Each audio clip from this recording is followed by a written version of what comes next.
వద్దకి. నా పేరు టి సాయి సంతోష్. నేను 10వ తరగతి చదువుతున్న విద్యార్థిని. నేను ఈరోజు మా 2వ పాఠమైన ఎవరి భాష వారికి వినసొంపు పాఠం రచయిత పరిచయం చెప్పబోతున్నాను.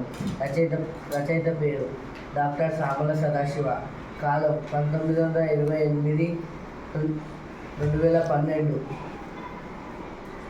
జన్మస్థలం ఆసిఫాబాద్ జిల్లాలోని తెలుగుపల్లెలో జన్మించాడు. నేర్చిన భాషలు ఉర్దూ, హిందీ, మరాఠీ, ఆంగ్లం. ఈ భాషల్లో ఈయన పండితుడు.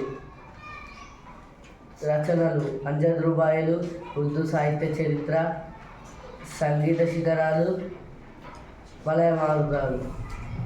ప్రత్యేకత: సహజ సుందరంగా.